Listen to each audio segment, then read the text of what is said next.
Bom, vamos falar do jogo então? Cara, nesse jogo, na verdade, existiram dois jogos dentro dele, né? O primeiro tempo foi um e o segundo tempo foi um jogo completamente diferente. O primeiro tempo do Vasco foi excelente, excelente. Tá ali junto com o São Paulo, no Morumbi, como os dois melhores tempos do Vasco no ano, não só com o Diniz, mas no ano todo. O Vasco pressionou o primeiro tempo todo, criou boas chances, fez três gols e não correu risco. O único lance que dá pra se dizer que foi um risco foi o gol anulado do CSA, pela linha alta que o Vasco estava, que é um risco que tem que se correr se você quer ficar lá na frente pressionando. E foi o que fez o Vasco fazer três gols. Então é um risco válido. É um risco válido. E o importante é que isso seja muito bem treinado para que essa linha esteja sempre alinhada e atenta para quando deve dar um passo à frente para deixar o adversário em impedimento. Enfim, no final podemos dizer que deu certo. Cara, nesse primeiro tempo eu vou dar destaque para o Ryan. Foi muito bem, chutou várias bolas pro gol, fez um gol. O Nuno, mais uma vez bem, mais uma vez bem. O Coutinho foi bem também, deixou o gol dele. E, cara, tem um jogador em especial que é o Tietê. Nos últimos jogos vem muito bem, sendo essencial pro Vasco. Mesmo nas derrotas ele tem vindo bem. É um jogador que quando chegou no Vasco não esteve em muita boa fase. Jogador que se mostrou muito irregular. Mas ele tá chegando perto do que ele era naquele Botafogo de 2023. Claro, aquele Botafogo era bem melhor que esse Vasco, então o nível do Tietchan também era elevado por isso. Mas muito bem. E deixar um destaque também pro Lucas Freitas. Se mostrou muito confiante hoje. Para sair jogando, tranquilo. É um cara que é muito criticado pela torcida, eu também critico quando tem que criticar, mas fez o primeiro tempo muito bem. Aí, tem o Verratti, que assim, não, nem apareceu no jogo. Não apareceu. No primeiro tempo em que o Vasco foi muito bem na parte ofensiva principalmente. Fez três gols, ele não apareceu em nenhum deles. Então é o que eu já falo há algum tempo. Tem que se rever essa coisa do Verratti ser incontestável e que não sai do time. E tem que ter alguém para ser titular no lugar dele que participe mais do jogo. Agora partindo para o segundo tempo. O segundo tempo foi um jogo completamente diferente. Completamente diferente. O Vasco entrou dormindo no segundo tempo. Parecia outro time. Aquele time que no primeiro tempo pressionou o tempo todo, lá em cima, com várias chances de fazer gol, não apareceu. E aí logo tomou o gol pro Brian, né, o camisa 10 do CSA, e nem assim voltou a ser o Vasco que era no primeiro tempo. Porque se o Vasco volta do mesmo jeito, era para fazer até mais e não correr risco. Não ter corrido risco de desclassificação, tá? Mas quando você sofre um gol desse, até o estádio mostra que um clima estranho prevalece. O estádio estava cantando, estava animado com o primeiro tempo.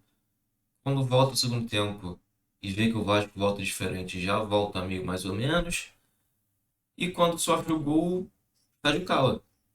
Porque é aquele pensamento da torcida do Vasco padrão. Pô, será que não é possível que o Vasco vai aprontar mais uma de novo? Então era algo desnecessário. E um gol assim, muito bobo. Gol muito bobo, tipo, o cara subiu sozinho. O cara subiu sozinho para cabecear. Ninguém subiu com ele. O Nuno, que estava marcando, deixou ele. E o Lucas Freitas, que estava ali na zona, não conseguiu chegar na bola. Subiu para cabecear, mas a bola passou por ele. E aí o Vasco tomou o gol. Aí depois disso, o Diniz começou a fazer algumas substituições. O David entrou, mas sem muita estrela, não fez nada de muito diferencial. O Garré entrou. O Garré é um jogador que eu critico bastante, porque sempre que ele entra, ele não demonstra ser um bom jogador, não demonstra nada de muito agradável. Mas hoje ele entrou bem. Ele entrou bem, entrou participativo demais. Entrou muito participativo, chutando bola pro gol, participando de quase todas as jogadas de ataque. O Thiago Mendes entrou também, não aconteceu muita coisa, não fez muita coisa. E aí o Pumita e o Cocão entraram também, já mais pro final. Então, não fizeram muita coisa, não fez muita diferença. Agora o que eu tenho para falar desse segundo tempo também, sobre as substituições, é mais uma vez do Verratti. Mais uma vez do Verratti. Cara, o jogo não dá pra dizer nem que foi ruim, porque ele não fez nada. Ele não participou do jogo. E como o cara tá o jogo todo sem participar, você espera o quê? Ainda mais na idade dele. Ele não corre. Ele não tem essa qualidade com o pé. E o Vasco já ganhando o jogo, você espera o quê? Que vai acontecer uma troca e ele vai sair. Mas não, parece que tá assinado no contrato dele que é proibido que ele saia do time. Porque ele não é substituído nunca. Ele nunca é substituído. Isso não é só do Diniz, não, tá?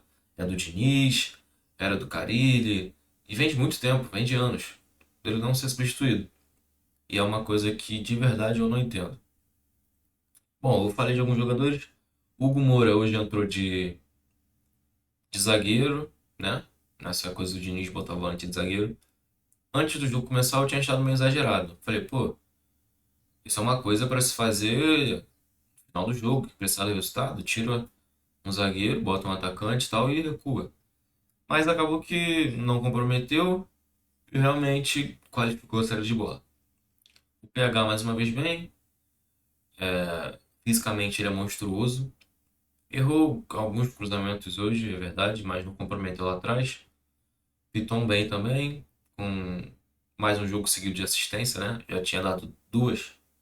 Duas não, deu uma contra o Mirassol. Deu duas contra o Mirassol, né? E o Léo Jardim não foi exigido hoje. O Jardim não foi exigido. A bola que foi no gol foi o gol de cabeça que ele não tinha muito o que fazer. O Jair foi bem hoje. O Jair é outro jogador que eu falo que não se mostrou aquele Jair do Atlético Mineiro desde que chegou ao Vasco. E principalmente depois da lesão. Mas fez um bom jogo hoje também. Enfim, em resumo é isso. Foi um bom jogo do Vasco, principalmente no primeiro tempo. O segundo não foi tão brilhante, foi um jogo ali de administrar o resultado mesmo. Mas contra um time de Série C, é importante que a gente veja isso sendo imposto, esse estilo de jogo do Diniz, de pressionar o tempo todo, essa linha alta, se vai ser imposto contra os times da Série A, contra o time brasileirão. E como que isso vai acontecer? Porque é uma coisa que não vem acontecendo da forma certa e o Vasco não vem ganhando. Bom, é isso. Esse foi o jogo do Vasco, classificado para as oitavas. E agora esperar o sorteio para ver quem vai pegar. Valeu? Tamo junto.